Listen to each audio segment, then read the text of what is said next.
हाँ बेटा, इस बैच में हम लोग क्या पढ़ना बेटा? एलिमेंट। यह पार्ट पूरा हो गया। आज इसको हम फिर समराइज करने जा रहे हैं। नहीं? अच्छा बताओ बेटा, जो हम बोलते हैं उसको आप रटने की कोशिश करते हो क्या? नहीं बेटा, रटने की कोशिश ना करना। यह समझना कि पाठक क्या बोल रहे हैं, और जब आपका इम्तहान नज़दीक आएगा तब तक आपके अंदर इतनी क्षमता आ जाएगी कि आप खुद अंग्रेजी बोल लोगे और लिख लोगे। यानी कि बोझ समझ करके न पढ़ना, मौज से पढ़ो, दिमाग फ्री करके पढ़ो। अगर दिमाग पर आप ज़्यादा दबाव डालोगे तो यह कठिन आपको लगेगा। मौज से पढ़ो, केवल सुनो। एक बार नहीं सुनना है, 2 बार सुनो, 3 बार सुनो। पाठक जितनी बार बोल रहे हैं उतनी ही बार सुनो, बस अपने आप दिमाग घर कर जाएगा। यही पाठक स्टाइल होता है। अब ऐसा नहीं है कि हम 2 लाइन बोल दें, लिखा दें, रटा दें, आप नंबर पा जाओ। यह आपका ज्ञान नहीं होता। यह भाषा होता है। जैसे हिंदी भाषा बोलते हो ना, वैसे अंग्रेजी भी भाषा है। जब हिंदी बोल लेते हो तो अंग्रेजी क्यों नहीं बोल पाओगे यार? अंग्रेजी हिंदी से सरल है। अंग्रेजी भाषा हिंदी भाषा से क्या है? सरल है। तो जब आप चूंकि हिंदी बोलने का अभ्यास है तो बोल लेते हो, तो इसका भी अभ्यास कैसे होगा?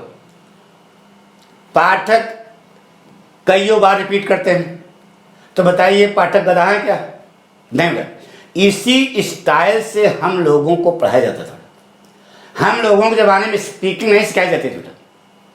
कक्षा में लड़का पढ़ता था, आईएएस बनता था और फर्राटे से अंग्रेजी बोलता था। क्यों? इसलिए कि वह जो है अध्ययन करता था।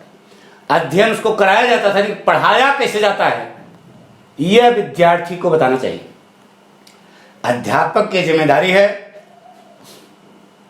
कि वह अपने विद्यार्थी के विकास के मार्ग में आने वाली बाधा को क्या कर दे? दूर कर दे। अगर वही दूर कर देता तो वह अध्यापक है। हमारी बात सुनो। जो अध्यापक अपने विद्यार्थी को यह अपने पुत्र की तरह समझता है कि हम कैसे बताएं कि इसको जो है यह हीरो बन जाए, वही सच्चा अध्यापक होता है। तो हमारे कहने का मतलब यह है कि सच्चा शिष्य भी होना चाहिए। यानी कि आपके अंदर समर्पण होना चाहिए, डेडिकेशन होना चाहिए। अगर डेडिकेशन है, समर्पण है अपने गुरु के प्रति, तो जो वह कहेगा वह आपको सुनाएगा। नहीं तो अगर समर्पण नहीं है, श्रद्धा नहीं है, सिंगल माइंडेडनेस आपके पास होनी चाहिए, एकाग्र चित्तता and dedication are necessary to a true student. सच्चे शिष्य के लिए 2 चीजों की आवश्यकता होती है, एकाग्र चित्तता और समर्पण। एकाग्र चित्तता और समर्पण के साथ अगर आप अध्ययन करते हैं तो आपको कोई भी चीज कठिन नहीं लगेगी, चाहे वह फिजिक्स हो, चाहे केमिस्ट्री हो, चाहे अंग्रेजी हो, चाहे मैथ हो, कोई विषय हो। हमारी बात सुनो। पाठक जब पढ़ाते हैं ना, तो जो समर्पित विद्यार्थी हैं, अभी आपको नाम सुना होगा मयंक यादव, मनीष सिंह, 2 लड़कों का एनडीए में सिलेक्शन हो गया। अच्छा बताओ, उन दोनों लड़कों के लिए अलग से पेपर आया था? अरे जैसे सब एनडीए की परीक्षा देते हैं, 3-3, 4-4 साल से कंपटीशन तैयारी कर रहे हैं, एनडीए की परीक्षा देते हैं, वैसे उन्होंने भी दिया, लेकिन उनका सिलेक्शन हो गया था, रिटन क्वालिफाई किया। बाकी फिजिकल तो उनकी जिम्मेदारी है। अब पता लगा कोनो आपके रोक दोख हो तो भाई उसके लिए हम एनडीए में कैसे सेलेक्ट करा देंगे, लेकिन रिटन जहां तक हमारी जिम्मेदारी थी उसको हमने निभाया। वो लड़के समर्पित थे, सिलेक्शन हो गया। तो आपका भी होगा बेटा। बस केवल पाठक जो बोले, जैसे सिखा रहे हैं वैसे पढ़ना, बोझ समझ के ना पढ़ना, रटने की कोशिश ना करना। लैंग्वेज कैसे बन रही है यह कला आपके अंदर रहनी चाहिए। तो हमने आपको एक पार्ट पढ़ा दिया बेटा, एलिमेंट ना बेटा, एक बिलाप। इसको एक बार हम फिर पढ़ते हैं, और इसके बाद हमने जैसा कहा है लड़के लिखने के लिए लालायित हैं, तो वह भी काम हम पूरा करेंगे। ठीक है? दूसरी चीज एक साधारणतः जो आप पढ़ने जा रहे हो इसे लाइक करो, शेयर करो, सब्सक्राइब करो। और ये तो यार आज बताया किसी ने घंटी बजवा दो लड़कों से, यार हम क्या जाने घंटी पंटी, उसमें हमारे पास मोबाइल है ही नहीं है। तो एक महोदय ने कहा कि बच्चों से कह दो घंटी बजाना, तो घंटी बजाने मतलब क्या होता है? अरे उसमें कैसे घंटी बजाओगे, मोबाइल इसी से करोगे क्या? नहीं, कोई कह रहा था वो घंटी बजवा, लड़कों से कह दो विद्यार्थियों से कि वो घंटी बजा दें, तो जैसे ही घंटी बजाएं, जैसे ही हम शुरू करेंगे वैसे उनको उनके पास पहुंच जाएगा। तो बेटा नहीं तो बाद में ये कहना होगा आपको कि सर जी ये हमारा छूट गया, वो हमारा छूट गया, हमको सूचना नहीं दी गई। ये सब बेटा देखो, हम बहुत साफ सुथरे आदमी हैं, हम ज़्यादा इसमें तीन झाम नहीं जानते। तो हमने उनसे पूछा यार घंटी क्या है, इसे टन टन टन टन टन टन टन मोबाइल में कैसे घंटी बजेगी? तो उन्होंने कहा नहीं उसमें कुछ होता है, तो कुछ देखो बेटा क्या घंटी वंटी क्या है, उसको बजा दो, जैसे यहाँ पर जैसे हम शुरू करें वो आपकी समझ में आ जाए, तुरंत आपको सूचित हो जाए कि पटखुआ शुरू हो गया। चौं चौं करने चौराहे पर शुरू करें। गुड, ध्यान से बेटा, पाठ का नाम है एलिमेंट। पूरा पाठ इस समय बोल रहे हैं बेटा, बिल्कुल केवल कंसंट्रेशन चाहिए, बोझ नहीं चाहिए। बस जैसे क्रिकेट खेलते हो जब बॉल आती है तो कंसंट्रेशन रहता है ना, बॉल और बैट की मुलाकात कराते हो, वही चीज समझा रहे बेटा। आइए, पाठ का नाम है एलिमेंट एक ब्लॉक। इस पाठ को लिखा है पीवी सेली ने, जिसे अंग्रेजी साहित्य जगत में एक क्रांतिकारी कवि के रूप में जाना जाता है। यह कविता एक लिरिक है, यह कविता पैथास से परिपूर्ण है, करुणा से परिपूर्ण है। यह कवि के जिंदगी की अंतिम कविता है। इस कविता की राइम स्कीम है A B A A B A B. अपनी जादुई कलम की ताकत के माध्यम से कवि ने हम आधुनिक विद्यार्थियों को सिखाया है कि यह संसार सारहीन है, यहां ज्यादा तोपची बनने की जरूरत नहीं, सब कुछ नष्ट है, नासवान। कल पीवी सेली अपने जिंदगी की अंतिम दहलीज पर खड़ा है, मृत्यु के दरवाजे को खटखटा रहा है। बहुत जल्दी वह भैरव घाट चला जाएगा, लेकिन दुख इस बात का है कि उसके अंतिम क्षणों में उसके हाथ खाली हैं। इसलिए कवि रो रहा है, विलाप कर रहा है, क्रंदन कर रहा है। नवड़ा, जब पीवी सेली जवान था, कविता शुरू हुई रहा, ओ वर्ड ओ लाइफ ओ लाइफ ओ टाइम, याद है? जब कब पीवी सेली जवान था तो उसकी निगाहों में पूरा संसार रोचकता और आकर्षण से परिपूर्ण था। कब की निगाहों में पूरा संसार बहुत ही आकर्षक था। जब पीवी सेली जवान था तो उसके जीवन में name, fame, power, love, leisure, health, wealth, satisfaction सब कुछ था। कवि की जिंदगी रूपी बगिया नाम रूपी फूल से और फल रूपी प्रसिद्धि से चौकस सजी हुई थी।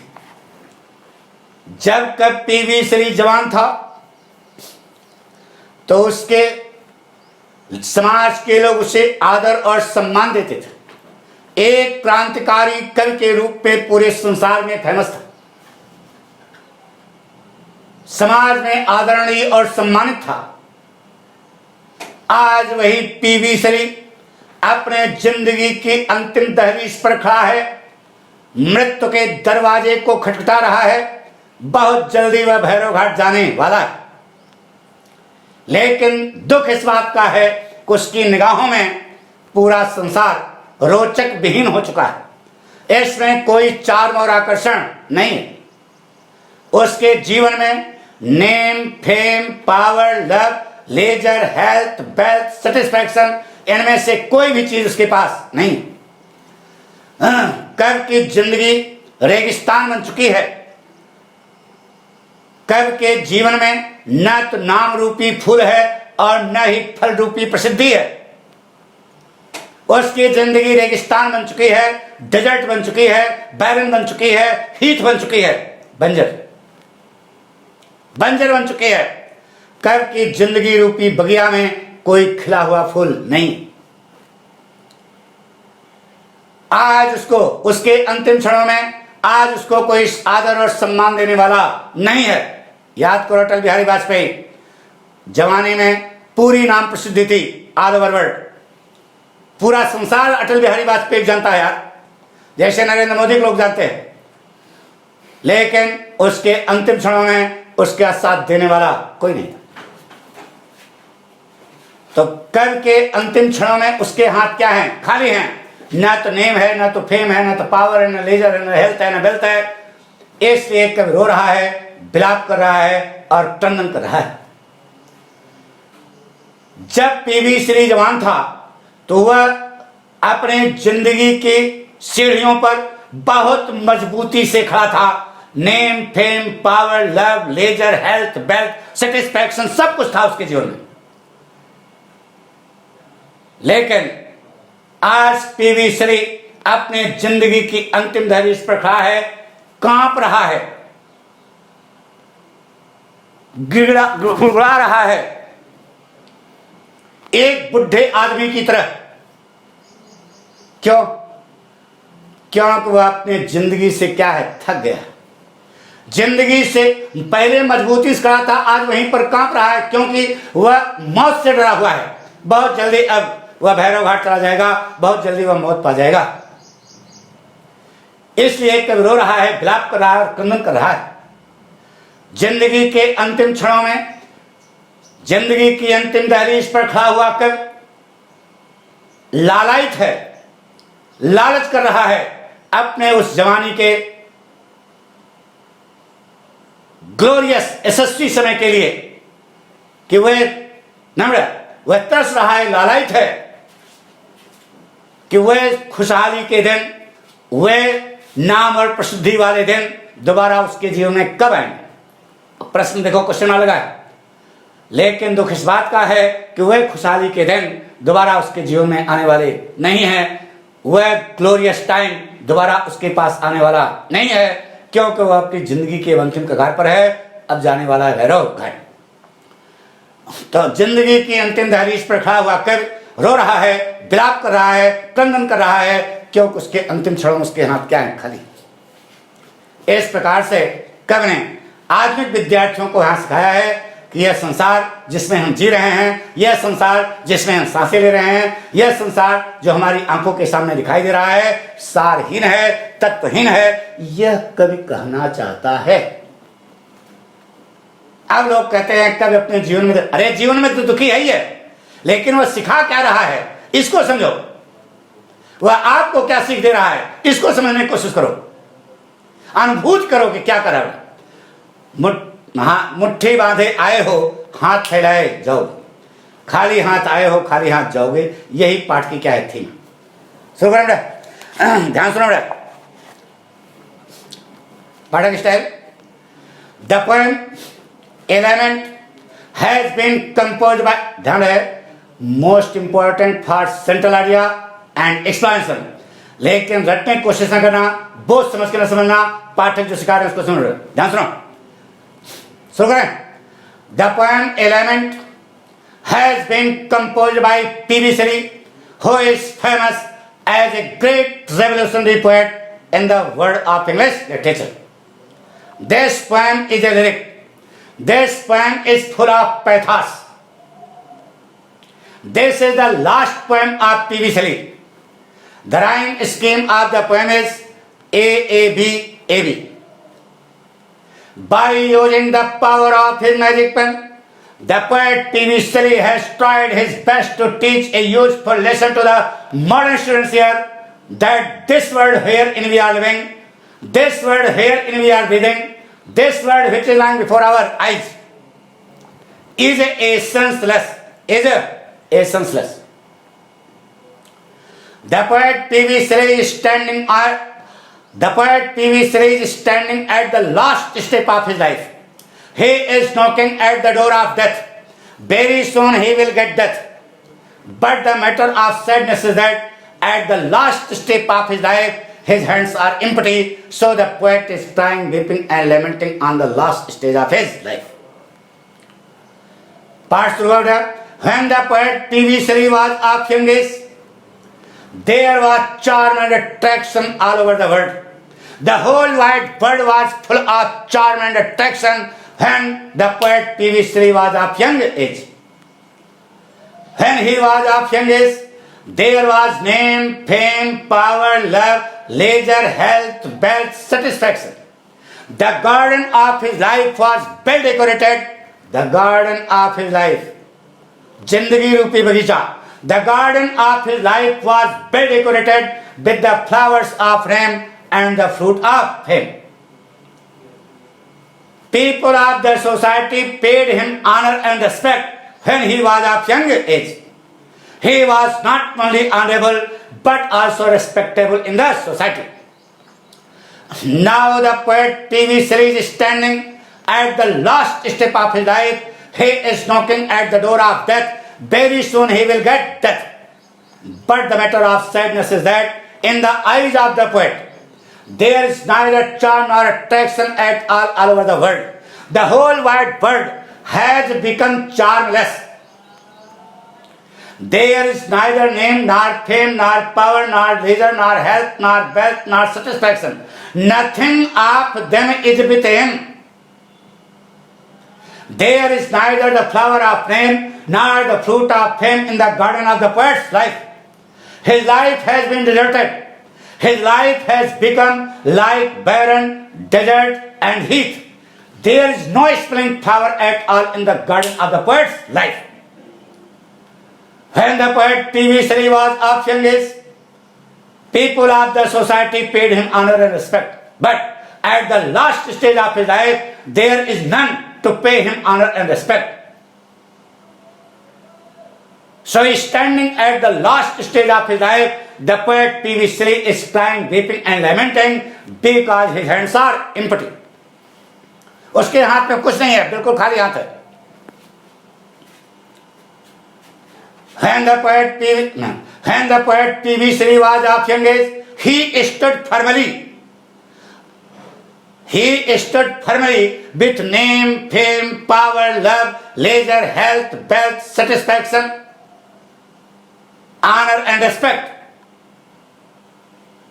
But at the last step of his life, he is shaking and trembling like an old man. He is shaking, trembling and shivering like an old man because he is afraid of death. He is afraid of his life. So standing at the last step of his life, the poet is pining for, the poet is grieving for, the poet is longing for those glorious days of his young age. But the matter of sadness is that अब पछताने क्या होता है जब चिड़िया चुग गई खेत. So standing at the last step of his life, the poet is pining for, the poet is grieving for, the poet is longing for those glorious days of his young age. But the matter of sadness is that those glorious days of his young age will never come back to him again in future because he is at the last step of his life. So standing at the last step of his life, the poet is crying, weeping and lamenting because his hands are empty. There is no sign of name, fame, power, love, leisure, health, wealth, satisfaction at the last step of his life. So he is crying, weeping and lamenting. In this way, by composing this poem, the poet P.V. Shelley has tried his best to teach a useful lesson to the modern students here that this world wherein we are living, this world wherein we are living, this world which is lying before our eyes is a senseless. तो आप गुरुजी 3-3 बार क्यों बोलते हो? इसलिए कि पहला जो topper है, दूसरा जो मीडियम है, तीसरा पाठक स्टाइल वाले, सब प्रोजेक्ट. इसलिए हमको कुकुर नहीं काटे. आ गया होगा समझ, पक्का आया तो पहले घंटी बजाया कि नहीं? बताओ. घंटी जरूर बजाओ. नहीं पढ़ा क्या करोगे? हे शेयर करो, सब्सक्राइब करो, लाइक करो और घंटी बजाना न भूलना, नहीं तो आपका स्टैंजा छूट सकता है, आपका पार्ट छूट सकता है. आया समझ में?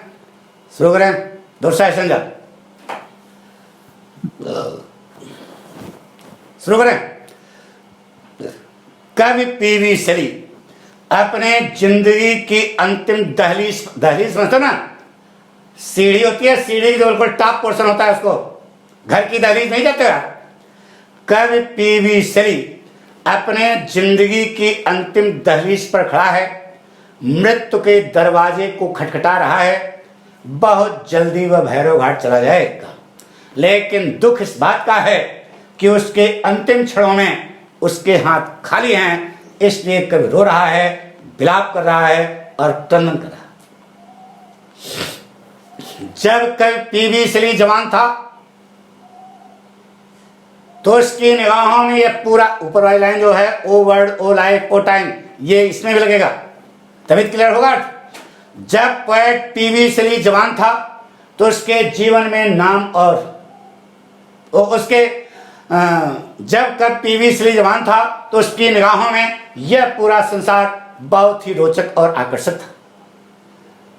पूरा संसार रोचकता और आकर्षण से परिपूर्ण था। जब पीवी श्री जवान था तो उसके जीवन में जॉय, प्लीजर और डिलाइट, कवि की जिंदगी रूपी बगिया जॉय रूपी फूल से और डिलाइट रूपी फल से चौकस सजी हुई थी। जब पोएट पीवी श्री जवान था तो उसके पास एक बहुत ही प्लीजेंट टाइम था, बहुत ही खुशहाल समय था। चाहे दिन रहा हो, चाहे रात रही हो, यानी चाहे सुखद परिस्थिति रही हो, चाहे दुखद परिस्थिति रही हो, डे और नाइट का अर्थ होता है थोड़ा सुखद और दुखद, हर परिस्थिति में वह अपने हृदय में एक विशेष प्रकार की खुशी महसूस करता था।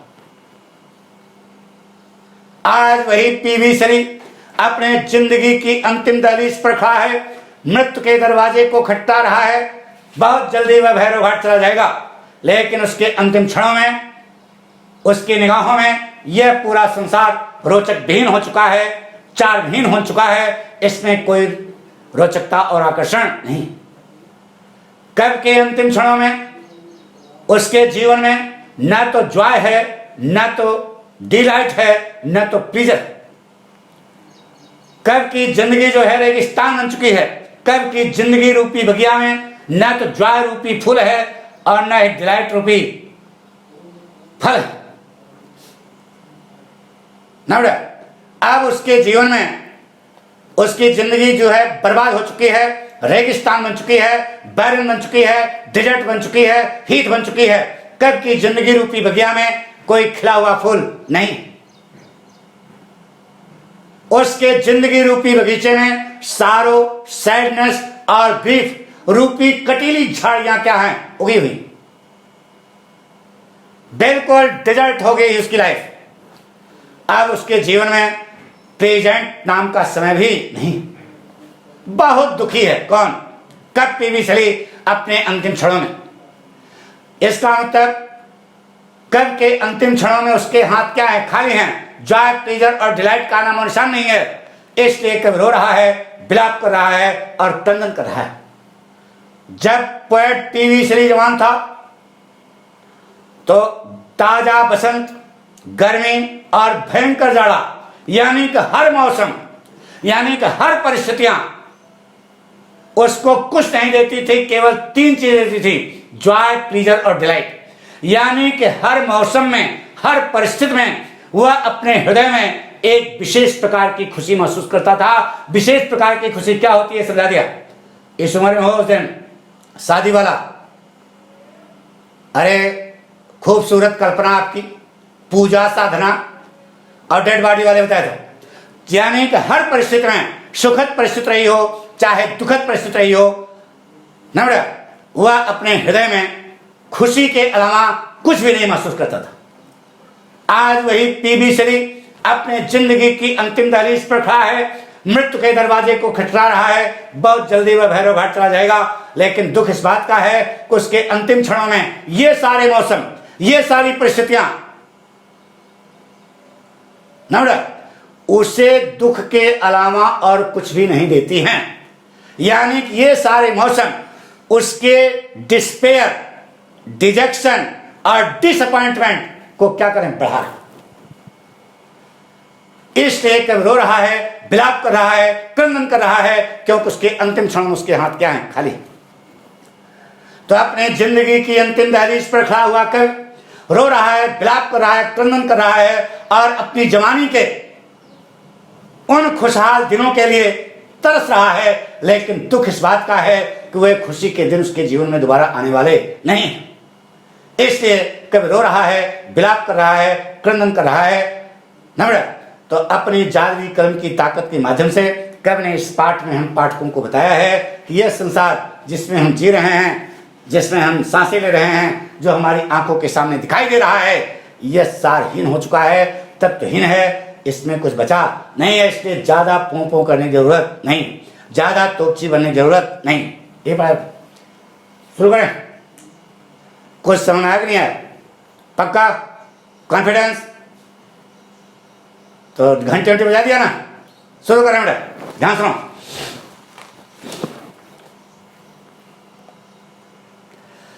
The poet P.V. Shelley is standing at the last step of his life. He is knocking at the door of death. Very soon he will get death. But the matter of sadness is that at the last stage of his life, his hands are empty, so he is crying, weeping and lamenting. When the poet P.V. Shelley was of young age, there was charm and attraction all over the world. The whole wide world was full of charm and attraction when he was of young age. There was joy, pleasure and delight in the life of the poet when he was of young age. The garden of his life was well decorated with the flowers of joy and the fruit of delight when he was of young age. Now, when the poet P.V. Shelley was of young age, he had very pleasant time.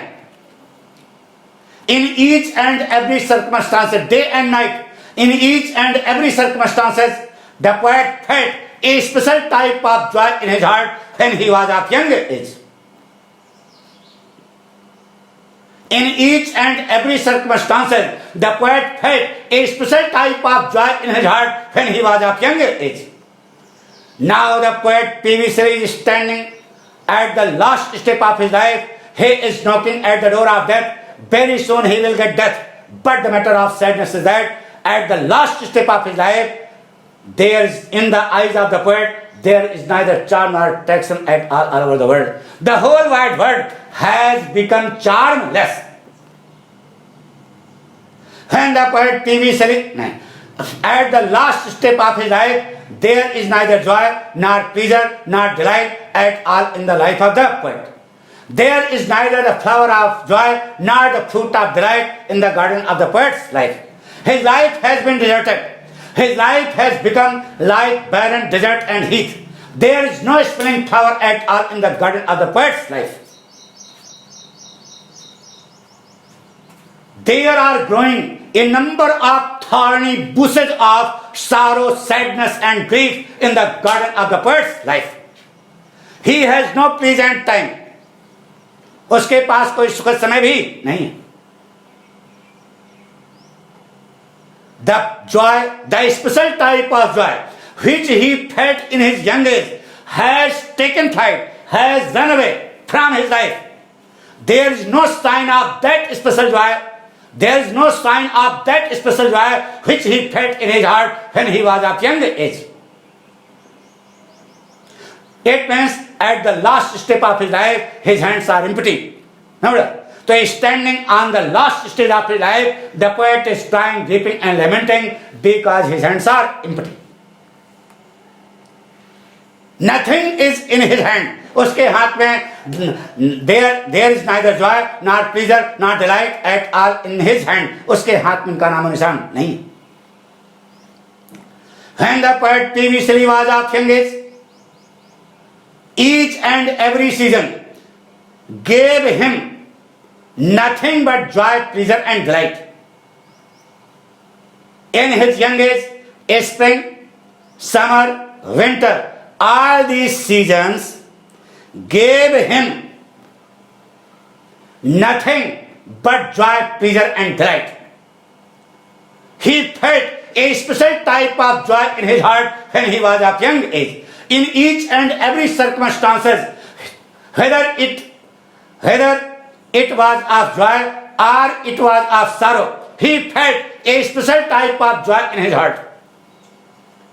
Now the poet T.V. Shelley is standing at the last step of his life. He is knocking at the door of death. Very soon he will get death.